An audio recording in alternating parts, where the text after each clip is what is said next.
எனக்கும் விஜயருக்கு வந்து ஒரு ஜெனரேஷன் கேப், கிட்டத்தட்ட 25 இயர்ஸ் டிஃப்ரென்ஸ். நான் முதலையே சொல்லியிருக்கேன். நான் வந்து விஜயை வந்து நான் இதை கம்பேர் பண்ணிக்கிட்டா அது எனக்கு நல்லது இல்லை, கெட்ட பேர். விஜய் என்ன பற்றி கம்பேர் பண்ணிட்டா அவருக்கு நல்லது இல்லை.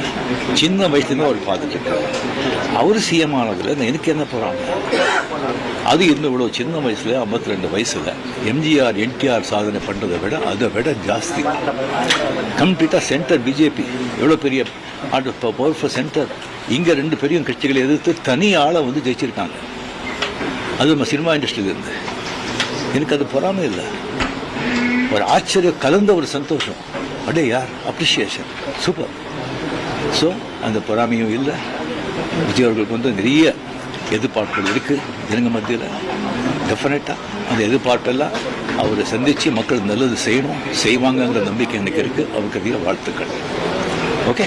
வந்து அந்த குளத்தூரில் வந்து தோற்றது எனக்கு கொஞ்சம் சங்கடமாக இருந்தது.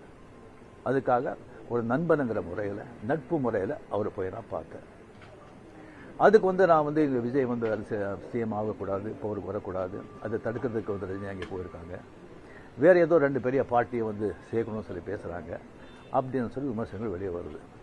அந்த சூழ்நிலையில் நான் அதெல்லாம் பேச முடியுமா? அப்படி பேசுகிற ஒரு தரங்கெட்ட ஆள் ரஜினிகாந்த் இல்லை. அது வந்து தெளிவுபடுத்துகிறேன். 2வது வந்து நான் அவர் வந்து வாழ்த்து சொல்லலை, ஏர்போர்ட் போகும்போது வாழ்த்து சொல்லலை. அவர் ஜெயிச்ச உடனே எக்ஸ் தளத்தில் வந்து என்னுடைய வாழ்த்துக்களை நான் வந்து அவருக்கு வந்து பதிவிட்டேன். நான் 2016 அரசியலுக்கு வர்றேன்னு சொன்ன பிறகு நான் ஏர்போர்ட்டுக்கு போகும்போது யூஸ்வலாக அங்கே இருக்கிறவங்க அந்த போர்டிங் கார்டு வாங்கிட்டு இருப்பாங்க. அவங்களுக்கு கேட்குறது தான் வழக்கம், மீடியா யாராவது இருப்பாங்களா அப்படின்னு. அதே இதில் வந்து மீடியா யாராவது இருப்பாங்களான்னு கேட்டேன். பெங்களூர் போகும்போது மீடியா யாரும் இல்லைன்னு சொன்னாங்க. சரியான்னு சொல்லி நான் போயிட்டு இருக்கும்போது திடீர்னு ஒருத்தர் ஒரு மீடியா ஆள் மாதிரி தெரியல எனக்கு. ஒரு சின்ன ஃபோன் வச்சுக்கிட்டு விஜய் ஒரு முதலமைச்சர் இருக்காரு அப்படின்னு சொன்னேன். நான் என்ன செகண்ட் ஷாக், அது மீடியா மாதிரியே தெரியுது எனக்கு. ஃபோன் வச்சுக்கிட்டு நான் அப்படியே பார்த்து சிரிச்சு நான் போயிட்டேன்.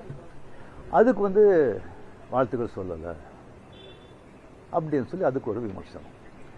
இன்னொன்று வந்து விஜய் மேலே எனக்கு பொறாமை அப்படின்னு. நான் அரசியல் வந்து இல்லை, அரசியல் நான் இல்லைன்னு சொல்லி விலகி ஆச்சு.